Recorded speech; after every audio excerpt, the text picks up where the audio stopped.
It's like family to me. I haven't met you all, of course, but I know you're there. It's all about presence. It's brilliant when I see the comments. Every single bit of feedback that I see just makes me feel a little bit better because I know I've reached someone, and you then in turn reach me.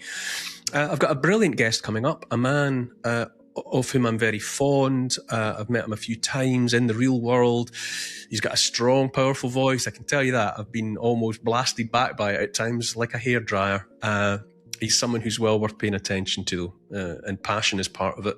But before we get started, here's a quick reminder of how you can show your support for the channel and make everything bigger and better for all of us together. Go to patreon.com, find me by name, Neil Oliver. Sign up. You will have to part with a little bit of cash, but it's not much. It's about the price of a cup of coffee every month, and you get a cheaper by the dozen scenario. You can join for a year, and that's a bit cheaper. There's loads of comment, there's loads of history, archaeology, there's question and answer sessions, there's no adverts, so there's none of that to get in the way. All right, let's meet that very determined man who says it like he sees it.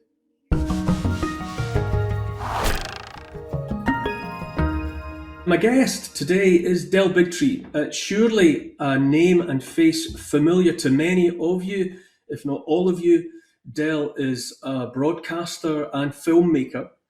Very recently, Del and I were together on the Channel Island of Guernsey at a conference contemplating the life after the COVID era, amongst other things. And Del premiered his film there, his most recent film, which is called An Inconvenient Study. And I can tell you, you could have heard a pin drop in the room throughout the broadcast of that film. So shattering was it to watch. With that said, good afternoon, Del. Thanks for joining me. Neil, thanks for having me. I appreciate it. As I say, an amazing event. You know, you and I were together in the same room, which was an unusual but welcome occurrence. Tell the audience that haven't seen the film yet. Tell us, if you can, give us a synopsis and a little bit of a background to An Inconvenient Study. Well, at the heart of this film is a question. I think a very simple question, but is probably one of the most controversial questions in the world, which is, are vaccines safe? Maybe even to put it more simply put, are vaccines safer than contracting the diseases that, they're supposed to protect us from? If you ask that question, as you well know, Neil, all hell breaks loose in mainstream media, from scientists, from medicine. This is a question we are not supposed to ask. And so at the heart of this film, and I've been on an investigation on this question alone for nearly 10 years. I was a producer on the CBS talk show The Doctors, so I consider myself a medical producer. I won an Emmy Award, which is a great achievement in America in television, for my work turning science and medicine into, television and entertainment. I got onto an investigation of vaccines back in 2016. I released a documentary called Vaxxed. That was about a whistleblower inside the CDC that said that they were committing scientific fraud in the vaccine safety studies. A very, very controversial film that blew up worldwide. So while I was on tour with that film in 2016, I was traveling the country. We were, showing it to nothing but sold out audiences, 5 showings a day, 5 days a week at least, for almost an entire year. We were on a tour. And, as I was on that tour, I was moving up through Michigan at one point, and someone reached out to me and said, "Hey, I know the head of infectious disease at Henry Ford Health, a man named Dr. Marcus Zervos." And they said, "Would you like to meet him?" And I said, "Sure, I would love to talk to anybody that has deeper intelligence or information on vaccines." I mean, this is a top infectious disease expert at one of Henry Ford is one of the most revered research institutes in America. So it does studies and trials. For instance, this very same Dr. Marcus Zervos was the head of the Moderna COVID vaccine trials in America, one of the arms that studied Moderna at Henry Ford Health. So this is what he does for a living. Anyway, in 2016, we had a dinner, and he had watched my film at that time called Vaxxed, and sat down. He said, "Look, I watched your film. It's very compelling." He said, I want you to know I'm staunchly pro-vaccine. I believe vaccines are one of the greatest inventions in medicine." I said, "Great. I'm not here to refute that. I'm just asking questions because I'm meeting so many people that are having injuries from vaccines. I just want to know if they're safe." He's like, and he said to me at the dinner, he says, "I've been watching your videos as you're traveling the country, and you're saying something that I found troublesome. And I'm, on your YouTube and, all these different places I was speaking." He said, "You are saying that they've never done the proper science to establish that vaccines are safe." And he said, "Obviously, I took issue with that." And he said, "I sit on the biggest databases in the world. So I went and did my research so I could come and show you the evidence of that science." And he said to me at that dinner, "And I'm shocked that I have to sit across from you and tell you you're right." He said, "I couldn't believe it, but there are no placebo-based safety trials of any of the vaccines that are currently on the childhood schedule at the CDC in America." That And was Del, his statement, not mine. why of all products, of all medical procedures, these are products that are routinely put into the bodies of millions of children. Why of all products are these not covered by the kind of things that you're talking about, like placebo trials and the rest? Surely they would be at the very top of the list of products that would be tested in that way. You're absolutely right. And it's probably one of the greatest mysteries that exists in science now. Why did they skip the gold standard of safety investigation of any pharmaceutical product? Let me just take it a step further for a second, Neil, to give it context. Here in America, and I'm sure the same is true in England and all over the world, there have been cancer drug trials that patients that are stage 4 on their deathbed will reach out and say, "I've heard good things about this trial that's going on. I would like to try that drug that's on trial." And in America, until very recently, this is now starting to change, but the FDA, Food and Drug Administration, would say, "We're sorry, we are in the middle of safety trials that are going to last 4 or 5 years to establish whether this cancer drug is safe or not. And so, therefore, we cannot give it to you until the trial is over." And those patients would say, "But I'm dying. I won't live for 4 or 5 more years. I'm willing to take the risk." And it became this conversation about the right to try, is how we talk about it in America. I don't know if you have the same thing. And Donald Trump, actually, in his first administration, started passing new laws that a patient could have the right to try if they're willing to take the risk on safety because they're dying anyway. And by the way, this is true for AIDS drugs. People dying of AIDS would say, "I've heard there's a great new trial drug. I'd like to try it." We would say, "No way. We've got to establish it's safe." So to your point, we are doing these double blind placebo based trials where one group is getting the trial drug and the other group is getting a pill that has no effect on the human body. That's essentially the definition of a placebo. So, in terms of a pill, that would be a sugar pill painted or colored to look exactly like the product so the patient doesn't know which one they're taking. In terms of an injectable, that placebo is a saline injection, and there's injectable drugs that go through these same trials. But when we talk about a product made for children that are not dying, they are not, stage 4 anything, they are perfectly healthy, you would assume, Neil, that the safety standard would be even more rigorous. Why not a 10-year trial? Well, if they've made it, if a humanity's made it this long without a certain product, let's make sure it has no long-term side effects. Because think about it, a vaccine isn't just a drug. It's not just numbing pain or maybe trying to cure a disease. Essentially, it's injecting us with, at times, living viruses and bacteria. So it has all of the potential harmful compounds you'd find in a drug, many, aluminum salts or alcohols or even antibiotics are in there, all sorts of, and then it adds monkey kidney cells, like foreign proteins that they grow the viruses on. Think about it, a heart transplant or a lung transplant.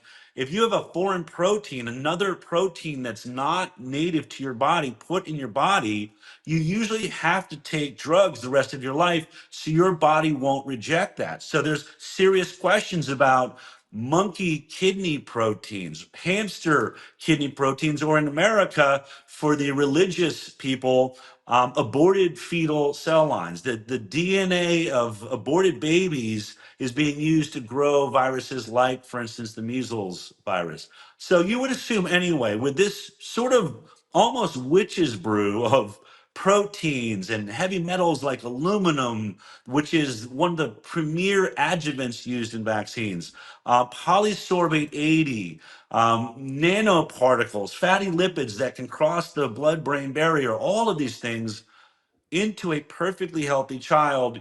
To thoroughly answer your question, of all the products that should have been tested against a saline placebo and track the children's health, one group got it, one group thinks they got it, and we track their health for into their teenage years. Do they develop any autoimmune disease? Do they develop any strange cancers that show up because we had foreign proteins in their body? Do they end up having, a brain swelling event that could lead to a symptom, a neurological disorder like Tourette's or autism would be obviously the most hot button issue, or something as light as ADD, ADHD. Is that a potential brain injury with a light side effect, maybe a light brain injury?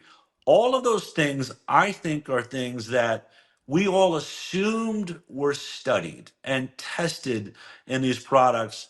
And what, in my 10-year investigation as a journalist on this, and I have a team of scientists around the world, so we have read every trial of every vaccine that has ever been conducted.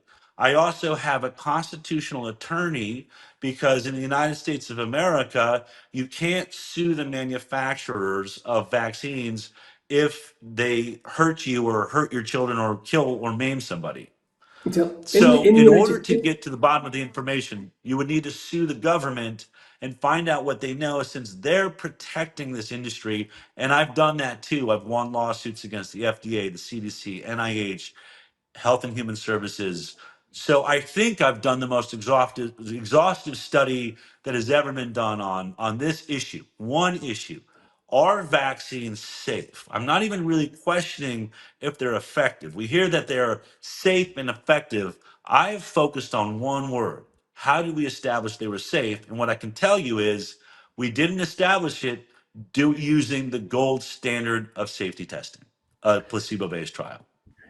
As I've understood it, in the United States of America, I know things may be changing now, but there's something of the order of 70 vaccine products that are introduced to children routinely. And so you're saying that not just one product, but 72 products that are going into children, and that's infants onwards, are not tested to find out if they're safe. And am I right in saying that much? They're not tested for safety. Let me clarify. Let me clarify one thing, Neil. They are 72 total vaccines delivered by the time you're 18. They are 16 or 17, depending on what state in America, let's say 16 different vaccines or viruses or bacteria. So we're vaccinating against 16 different viruses and bacteria, but we give multiple doses of every vaccine throughout that 18-year period that totals the 16 vaccines in multiple total to 72 total injected vaccines. That, And and yes, none of the 16 has ever gone through a trial where one group got that vaccine and the other group got a saline placebo. That has never happened. And so to come back to your film, to come back to your most recent film, you've talked about Vax, but to come back Yeah. to an inconvenient study, the doctor, the very credentialed research scientist that you mentioned, Marcus Zervos, at the Ford Health Institute, he undertook, did he not, for you, a study to see if children given as many as 72 products via however many injections fared better health wise over the long term than other children who received none. That was the nature of what you have called the inconvenient study. Is that right? Correct. At that dinner, he was shocked, as I pointed out, that we had never established safety. And so he even said, even though we haven't done the safety trials, it doesn't mean that vaccines aren't safe. That's what he said at the dinner. And I said, I agree, but it does mean, oh, he also said, but it does mean we can't say that they're safe. We haven't proven it scientifically. I said, and yet you do on every news program, on every television set, all around the world. Anyone that asks the question, are they safe, are ridiculed, sometimes have, if they're a doctor saying it, their license is taken away. So it's a very serious issue. And he recognized that. And he said, so I don't know how we can remedy this issue. I said, well, I do. Why don't we do, since we never, there's two types of studies really. A prospective study, which means you are setting up control groups ahead of time, like we've discussed. One group's going to get the product, the other group gets a placebo. So that was skipped. So we never established through a prospective study safety, but we can still do what's called a retrospective study, which is look back at a database that has children that received these vaccines and those that didn't. And like we've monitored in different databases all over this country and in the UK and all over the world, we've been monitoring the health through different systems. So I said to Dr. Zervos, well, look, if vaccines are making us healthier, we should certainly see that in a comparative study. So, would you consider doing a study that analyzes and looks at the health outcomes of children who have received vaccines versus those that received none? And he agreed to do that study. And that is what is the heart of what I'm calling an inconvenient study. And the reason I've named it that was that in 2016, we had this agreement. I sort of, pressured him and stayed on him for about 4 years. And in 2020, he finally conducted the study. And that study is a very robust study of nearly 20,000, well, about 18,500 kids. Roughly 2,000 of them are completely unvaccinated. And then the other ones have varying numbers of vaccines that they've received. And they compared the health outcomes. And when they got done with that study, Neil, he suddenly refused to publish it. Now, I had no involvement in the study protocol. I did not choose the people that were in it, the children that were in it. This was Henry Ford's own health database that has millions of their own patients in it.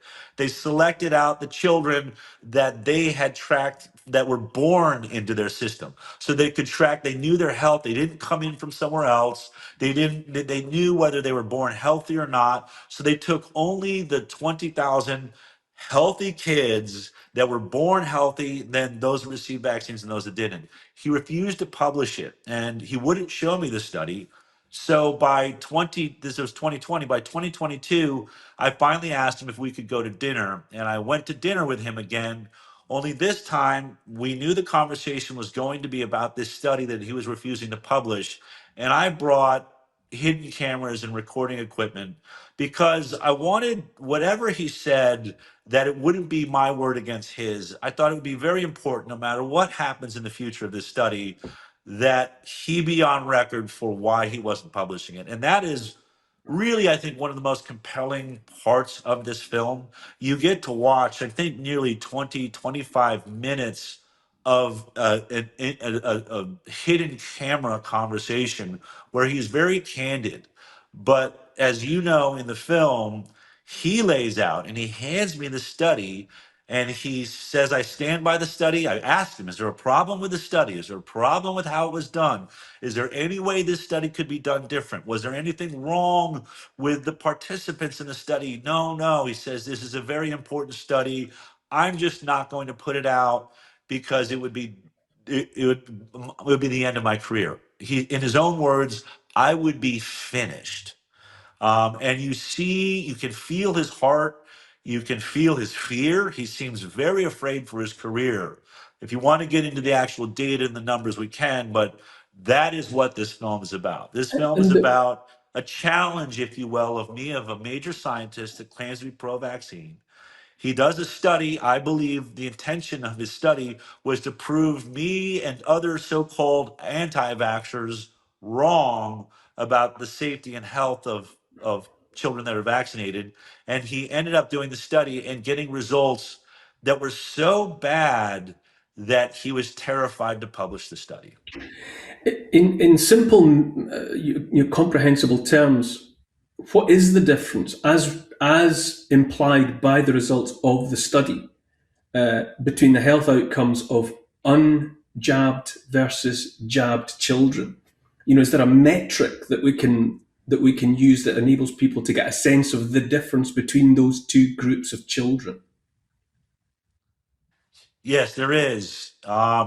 Ultimately, the conclusion of the study written by Dr. Marcus Zervos, yet, and let me be clear, this was never published. So this is just his peers, the study that they put together that should have gone to a British medical journal or a Lancet, where then they would have brought in outside scientists to challenge and look at the study and maybe make some adjustments to it. It hasn't been through that process, and I want to make that very clear. This is just the study as it was conducted by the scientists, drawn up in the best way that they saw fit, with no involvement from me whatsoever.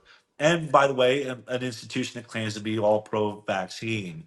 What they discovered in their conclusion, they conclude that a child that is vaccinated is 2.5 times more likely to suffer chronic disease in their life compared to those that are not vaccinated. So to be clear, there's different sizes of groups. People ask this question. There was 2,000 children in the unvaccinated group and nearly 18,000 in the vaccinated group. By the way, that's about the range we would assume since most people vaccinate. So it's a pretty good slice of pie, of a demographic study.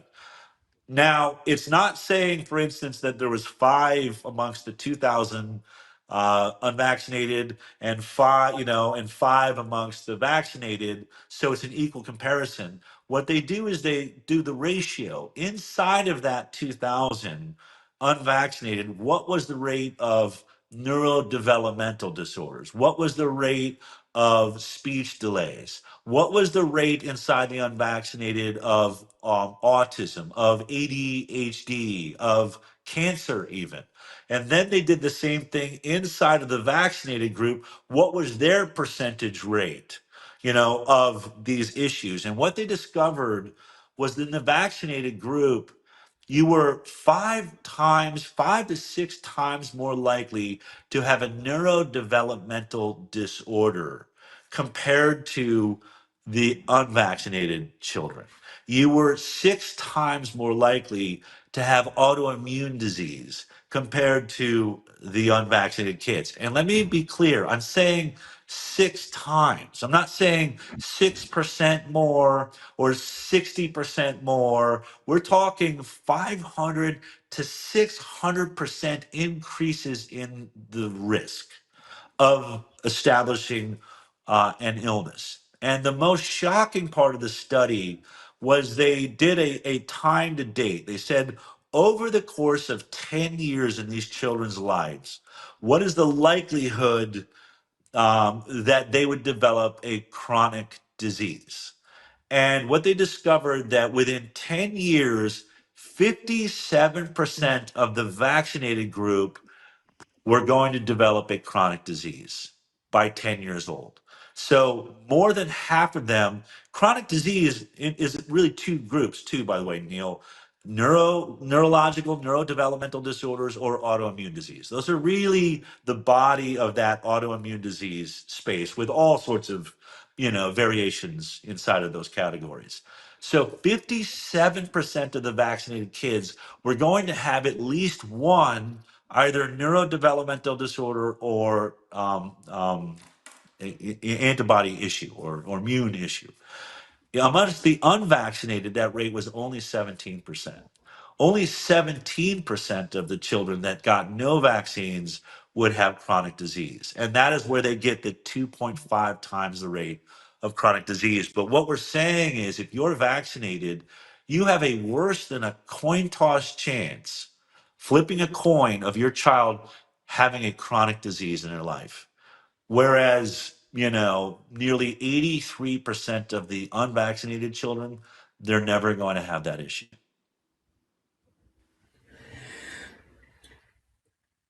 Why has a study like yours never been done? I mean, I hear what you're saying, and I've seen the official response that came from the Henry Ford Institute. Why they hadn't, why they weren't publishing the report. They said that it hadn't been rigorous enough, that it hadn't been peer reviewed, which it goes without saying it hasn't been peer reviewed because they haven't put it forward for peer review. Nonetheless, so they're saying that there are reasons why it hasn't been published. But that being said, given that we're talking here about millions of children, tens of millions of children across generations who are in receipt of 16 jabs, as many as 72 different products combined into those injections. And Yeah. yet you're saying, your study being inconvenient or not, there is nothing else that has been done, which is a whole. It sounds to me like holds a wholesale turning a blind eye to a situation. We're introducing all of these products to all of these people from infancy onwards. We're not checking to see what has been the consequence of doing that across generations. Yeah, Neil, I recognize that what we are talking about here is so incredibly improbable, implausible, that millions of doctors and billions of patients around the world have been involved in a process that has been making them sicker. It's really astonishing. And and I'm fascinated by this investigation, as you can imagine. But to answer your question, I agree with you. I believe that if vaccines are actually making children healthier, which is the goal of that program, we should be able to prove that in the simplest studies like this one that was done at Henry Ford Health. And to your question, why is this the first time it's ever been done? I'll clarify. It's the first time it's ever been done by a major medical institution that essentially is claiming at the heart of its premise that it is staunchly pro-vaccine, that the scientists involved, and I have him in a dinner stating clearly he is staunchly pro-vaccine. There have been about 10 to 12 other similar studies that have compared health outcomes of vaccinated to unvaccinated children. Most of them have been a lot smaller, without the same scientific rigors, but done well. There's a great study here in America of 600 and something homeschool children. And it was done as a poll. A scientist called families and just had them report on the health outcomes of each of the children in their homeschools. And that discovered actually very similar rates of neurodevelopmental disorders that were in the range of about 5 to 6 times the rate of amongst the unvaccinated compared to the vaccinated. But that study was said to be too small. And then the scientists that did it, they said, oh, he's anti-vaccine. And that's one of the problems, Neil, is as soon as you do a study that gets these types of results, the industry immediately labels you as anti-vaccine. Even though you're just doing good, credible science, Are you anti-cancer drug if you do a study that finds that the cancer drug is actually not as safe as we thought and unfortunately is causing more harm than good and we're going to go back to the drawing board? No, no one says that's an anti-cancer drug person. That's how science is done. Yet anyone that dares to do this science is immediately ridiculed, sidelined, and at times there's a famous study by a pediatrician in Oregon here in the States that had tens of thousands of children in his own practice. He was fairly lenient on vaccinations. You could vaccinate or not vaccinate if you wanted to. He did a very robust study of the health outcomes of the same thing. I think nearly 10,000 children that were born into his practice. And he found very similar results that you were more likely to have neurodevelopmental disorders and autoimmune disease if you were vaccinated. And he published those in a study, and immediately the regulatory agencies in America went after his license. He ultimately lost his license for doing that study. So just conducting this study is the most dangerous thing apparently you can do as a scientist. And so it's been done 12, 13 times, this being the most recent study, and I think the most noteworthy because they are stating they're pro-vaccine when they do it, and that it's got a very large database that's very thorough. Why this special dispensation the to the medical interventions that we call vaccination when it's conducted on this scale? Ideally, from the point of view of those who produce and administer these products, it would go into every infant. Full stop. It would just go without exception. It would be introduced into the bodies Yeah. of everyone born from this point onwards. I mean, that would be the objective. Given that you're talking about more than a dozen studies that have all suggested, at least implied at least, that jabbed people are less healthy over the long term than unjabbed people, why then does this special dispensation prevail that says you cannot sue a pharmaceutical company in relation to a vaccination product?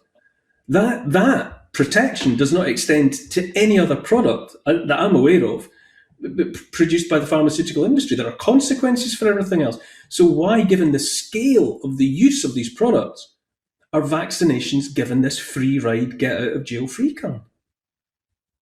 So the Supreme Court in America ruled, on this and defended this position. This happened in 1986 in America.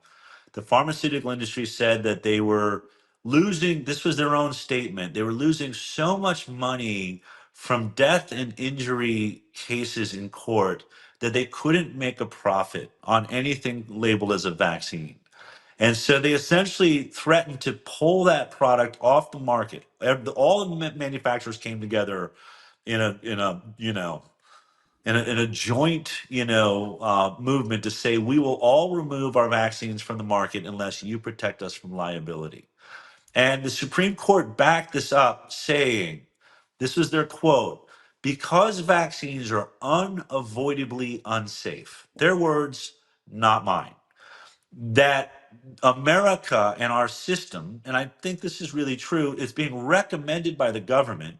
In America, it's mandated in every state in America. You're mandated, meaning you have to take it in order to go to school. Now, there's exemptions and ways to exempt out in many of the states, not all, but essentially you're forced to take these products. And so the industry said, since you are forcing children to take these products, and they are going to be unavoidably unsafe, just like any product we make, just like any drug we make.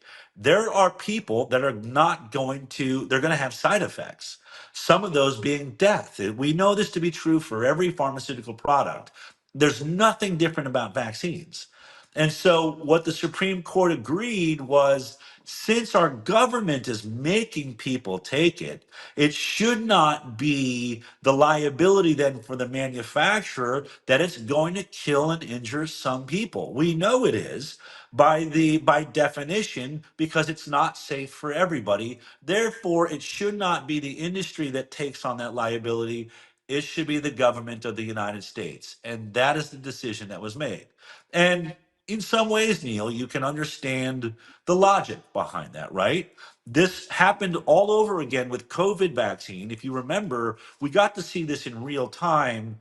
You in the UK, Pfizer, Moderna, AstraZeneca would not release the product under emergency use authorization because it was being rushed onto the market, again, with either no placebo trials or very short placebo trials, a matter of weeks, we tracked it.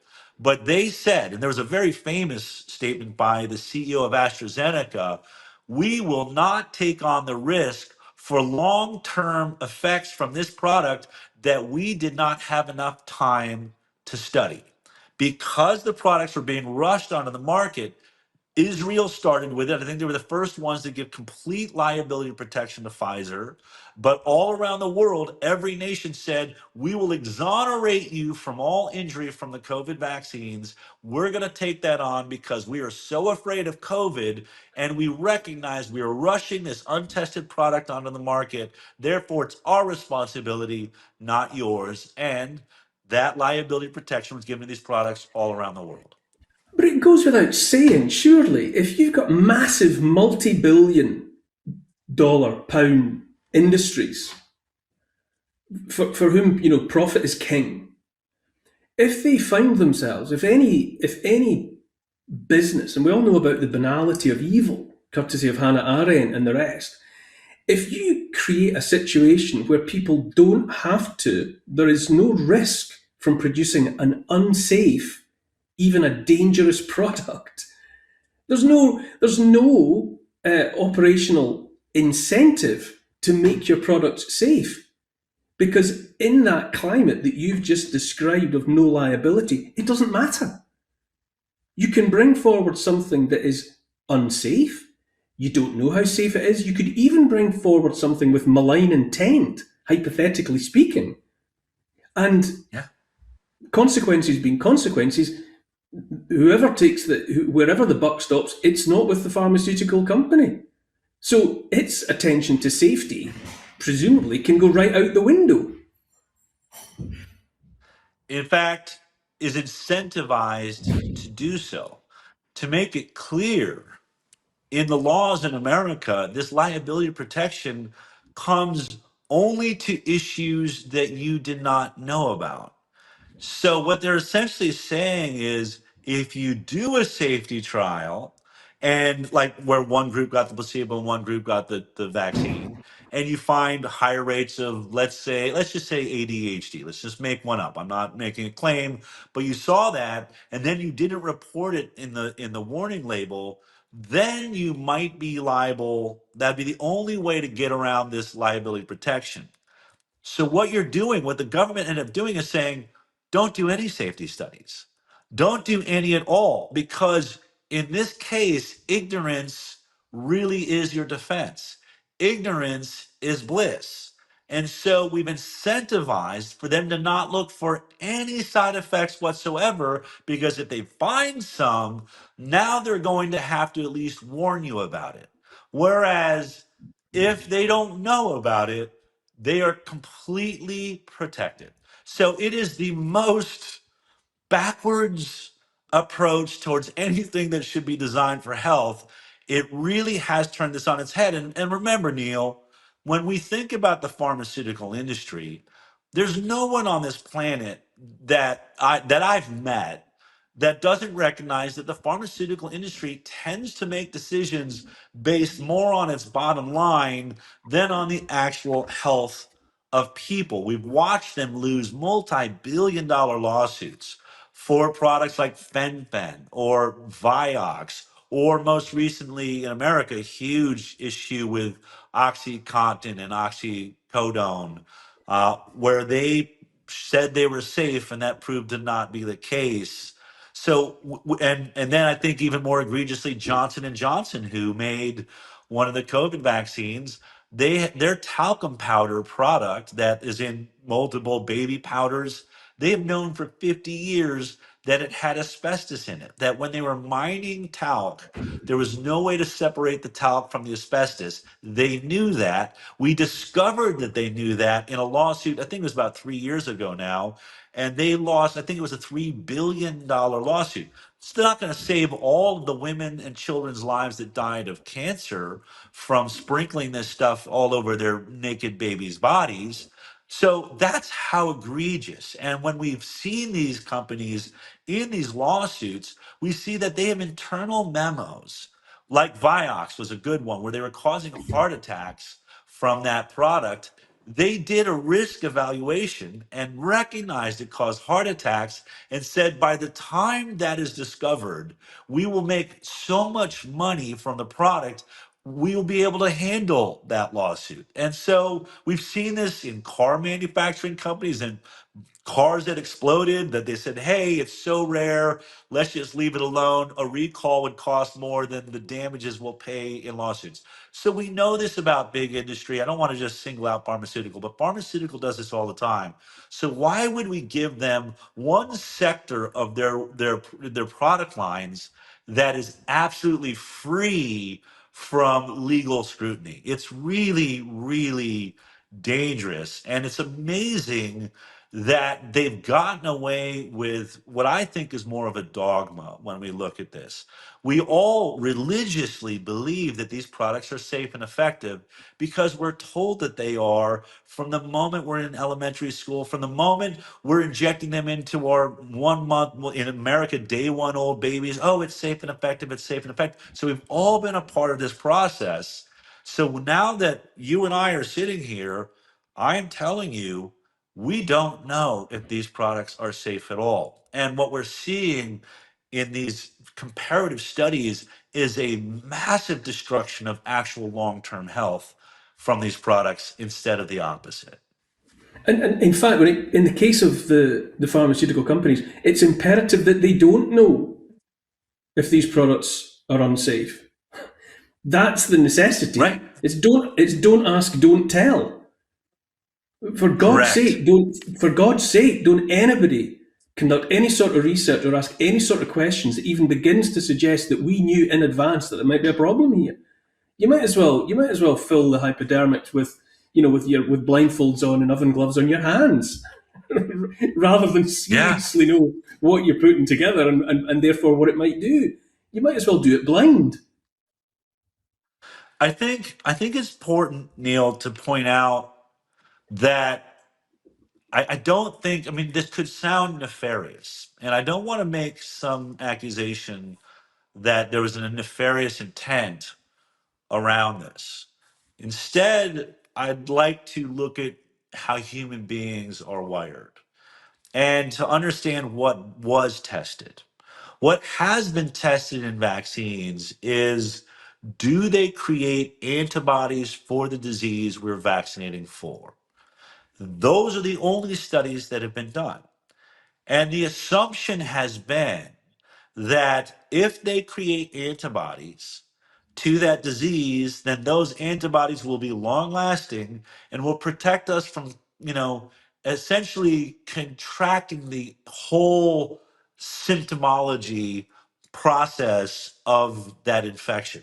It reduces it. It sort of tricks our body into believing it's had the disease, but develops immunity before actually getting the rash from measles, or the pox from chicken pox, or you know, the fever from polio, and of course, obviously, the extreme side effect of polio being paralysis, which is something that we're all concerned about, but happened in a very, very rare group, by the way, of people that contracted polio. So all they ever did was check to see, did we get antibody production? There's actually, and we learned this through COVID, Neil, that does not necessarily mean that it is stopping you from having the infection. Many times, all it is doing is stopping you from having symptoms. but you are still could be completely colonizing this infection, whether it's in your throat or your lungs, but you're just not having bad side effects, which then has its own problems that we could do an entire episode about being an asymptomatic carrier, where now you carry the disease, you are infectious and spreading it, but you don't know that you're spreading it. I don't want to get into that because that's a whole other ball of wax, but I do want to say this. The problem was we never asked the question, is injecting a virus or a bacteria and creating antibodies safer than having the symptoms that come with the disease? That should have been the obvious question with the very first vaccine with smallpox, but that question was never really asked. They assumed since you didn't contract smallpox, certainly you're faring better than if you did. Now, in the terms of smallpox, a very deadly disease, they might have been right. Okay. And this is what I think happened, Neil. I'm trying to give you this is my hypothesis, if you will, of how we got to a place where science allowed itself to not test for long term safety issues. They assumed with smallpox, anything is better than this deadly pox disease. So as soon as they started giving, it started out with putting a cut in your arm and slapping pus from cows suffering from cowpox. That's the first vaccine ever.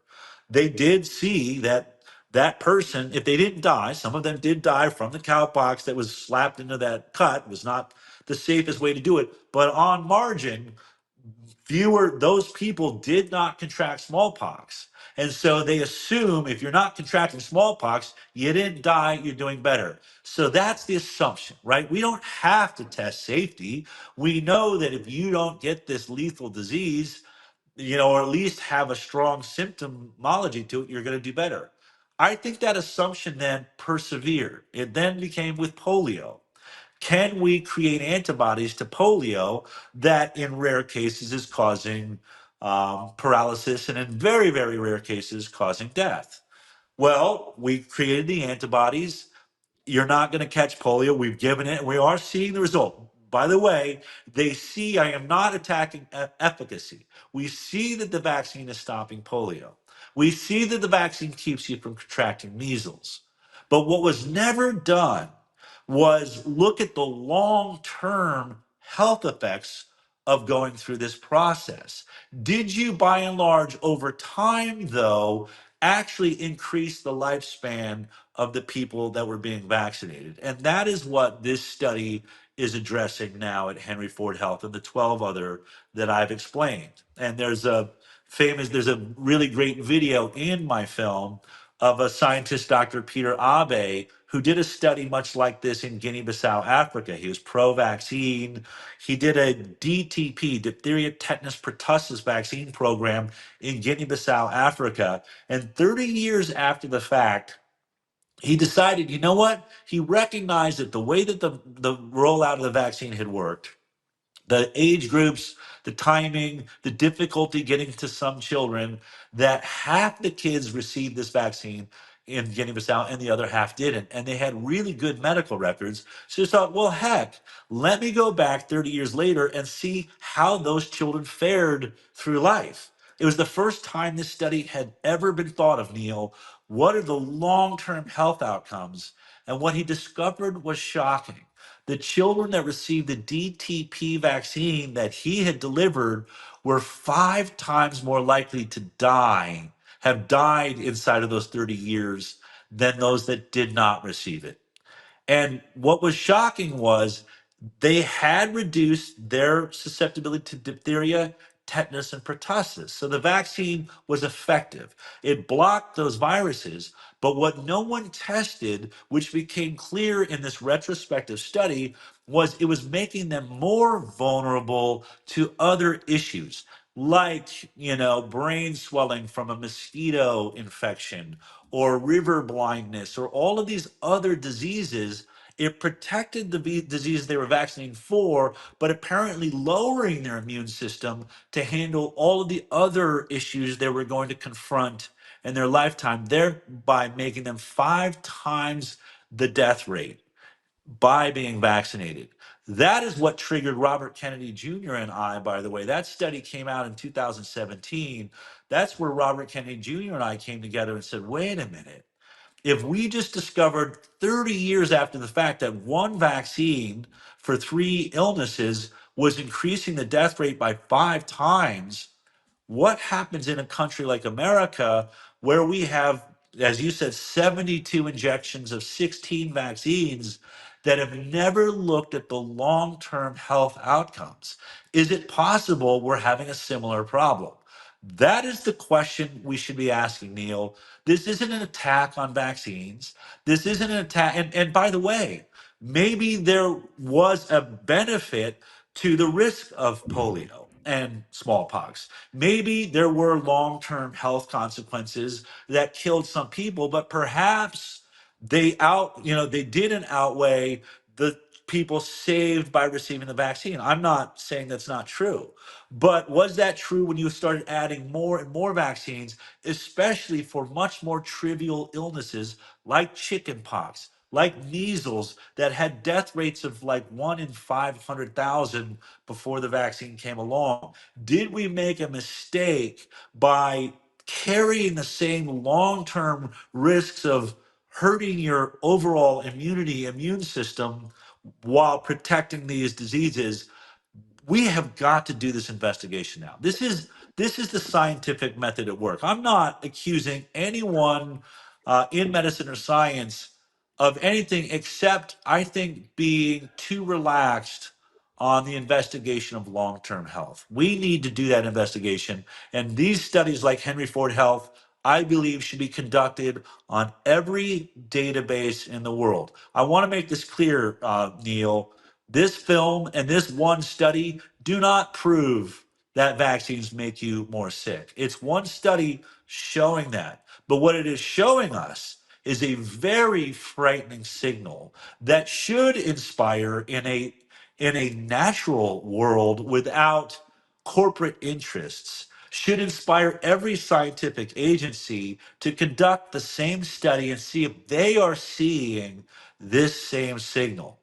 That is what should be happening. What is alarming is that Robert Kennedy Jr. in America is trying to do this very study, trying to take this large database in America and say, hey, let's look at the health outcomes of the vaccinated children in America compared to the unvaccinated. And the pharmaceutical industry, they've just won a lawsuit yesterday or the day before yesterday. The American Academy of Pediatrics is suing Robert Kennedy Jr., trying to stop him from making changes to the vaccine program, trying to stop him from doing this study. And that is the result right now worldwide, is a worldwide effort to block anyone from doing this comparative study. Neil, that sets off red flags for me on such a major level. It, is there any indication? I suppose, as in, there are analogies I could make in relation to other issues that confront us as just the little guy in relation to the edifice of the state and the establishment. But it would appear that you know you could just not get jabbed, and you could stop your child getting jabbed. That would be a kind of a passive resistance. Is there any indication that that is happening? Because this kind of information has been coming out, certainly, because of the COVID years, and obviously that has turned a brighter spotlight on what RFK Jr. and yourself and many other people besides have been seeking to draw attention to. Are there worldwide or national indications of drop off in the uptake of these products? Because there's nothing else that people can do. Yes, obviously we're seeing huge declining rates in headlines all across America and I believe in the UK and Europe and around the world. There is an international um, movement, if you will. It's a small movement. It's not, I would say it's somewhere in the neighborhood of when I started doing this work in 2016. I believe the unvaccinated children in America represented somewhere around 3% of the population. I'm seeing headlines now that say that, within this last 10 years, that has increased to about 10%, which is a very, very significant growth rate for that perspective. There was a poll done in America of pregnant women, and it showed that amongst pregnant women, 60% of them are saying they will not adhere to the total CDC schedule. Doesn't mean they're going to skip all of them, but they are saying they no longer trust the recommendations by the CDC and will be consulting their own practitioners, maybe doing some of the vaccines, not others, maybe a different spacing out of the vaccines. So these are huge shifts that are taking place. And as you pointed out, I think a lot of it is inspired by the COVID vaccine. I think the recent data I've seen of the NHS is even amongst employees of NHS, your doctors in England, nearly 90% are rejecting the recommendation for the next COVID booster, right? And I point that out because the work that I do, I really am only concerned about one thing, and that is your right to be in control of your own body. I'm not here to tell people to vaccinate or not to vaccinate. I'm simply showing you the science that exists or does not exist. And you can take that information and do with it what you will. But I believe, Neil, you absolutely are a sovereign being on this earth. I do have a spiritual belief that my Bible says I was created in the image and likeness of God. And in America, our rights are endowed to us by God and protected by our government, not endowed to us by our government. So, this vaccine program that is forcibly injecting free citizens, to me, is a violation of our constitutional rights. And so, I believe you should have the right to vaccinate when, if, and how you please. You should certainly consult your doctor. You should be well aware of what that CDC recommendation is and why they've made it. But in the end, every human being's body is different. We all come from different places. For instance, hepatitis B vaccine. I believe that the risk is so incredibly low for my children. There was no need to give them a hepatitis B vaccine because it's a sexually transmitted disease that really only occurs amongst promiscuous communities that have multiple partners or drug users that share needles. And so I don't intend, certainly not in the childhood of my child, for them to be anywhere near either of those circumstances. I'm going to opt out of that vaccine. I should be allowed to opt out of that vaccine.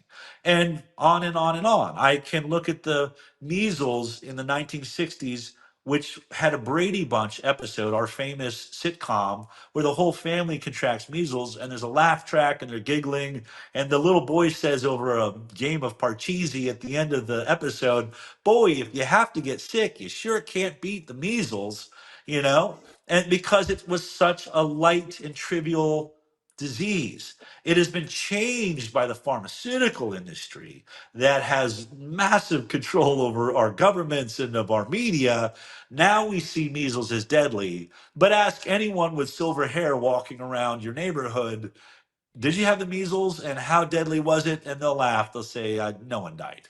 So I'm willing to take on that risk too. And I say all of this, Neil, to say there are risks to these diseases, certainly.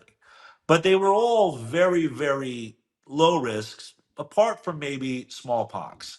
But smallpox is eradicated. We don't even vaccinate for that anymore. So that's not really an issue now. What I want to make clear is every human being is making a decision on how they're going to develop immunity inside of the world that we live in. One group wants to inject a man-made form of the virus or bacteria that is inciting the immune system using the addition of aluminum, so toxic metals and polysorbate 80s and other things, whereas people like myself are saying, I would rather my children only have their bodies deal with the virus or the bacteria itself. I don't want all the added human accoutrement to try and block their symptoms. I want them to have immunity just from, catching these childhood illnesses. There's reasons to my belief system, which is that is known by all science to be a much more robust and effective immunity. It'll last, in most cases, their entire life, where a vaccine wears off every few years, and you have to keep inducing that immunity with those products. But I get it. I'm taking on a risk with my children to that I think they'll do fine with those childhood illnesses. Other people want to inject them. Either way, we are now in a place where through these studies, Neil, there's no longer some moral or ethical high ground that exists where they get to say, oh, you're crazy for not vaccinating, or you're putting us all at risk because they never did safety studies. And so now all we're left with is a very even playing field in science until more science gets done and should be done. Until more science is done, Neil, we are now in a world where the pharmaceutical industry and every doctor that is injecting their products can only tell you we have made an assumption of safety that was never proven in the long term. So the safety of these products is unknown. And we can reference retrospective studies that look at the health outcomes, and most of those are showing that the vaccinated, in fact, everyone I know of so far is showing that the vaccinated are faring much worse in their lifetime. And so, whether or not that proves to be the case, we are in very thin ice in the science around vaccines now. No one can show you a proper safety study, and they want us all to remain in this space of assuming they're safe, um, in the lack or the absence of the existence of that science. And I just simply don't think that that's smart. And I think there's a growing body of people that is growing every single day that are now demanding better science be done immediately. It's so important, Del, at the very least, that there's people like yourself asking the question. I mean, at the end of the day, that's all you're doing. That's all you did. I watched an Inconvenient study with my own eyes, and it was just a case of saying, "What if?" and what happens when. And if you can't ask questions as broad spectrum and as open ended as that, then I don't know what you can ask questions about. So, as I say, Del, anyone who's not aware of it yet, the film is called An Inconvenient Study. If you haven't had the opportunity to see it, I very much recommend that you do go into it with an open mind. See what you think. Just watch the content and see how it registers with you. That's what I would say. But in the meantime, for taking so much of your time to lay out that hypothesis and to speak from the heart, Del Bigtree, thank you so much. And I just want to let everyone know they can watch the film for free at aninconvenientstudy.com. And we've also posted the study there. You can read it. And we've posted all of the complaints by Henry Ford Health about why they say they didn't publish it. We're being transparent about all of it. I think it's worth everyone's time to look at it and challenge it. Whether or not you even watch it with an open mind, just go watch it and see if you can find issues with the point that we're making. And that point is simple. This study should be done worldwide in every database that we have, done by whoever you want to do it. But if we can't find any studies that show the vaccinated are healthier when they're compared to the unvaccinated, we've got to course correct. Maybe it's not removing all the vaccines. Maybe it's fewer vaccines. Maybe it's separating them and not giving them at the same time.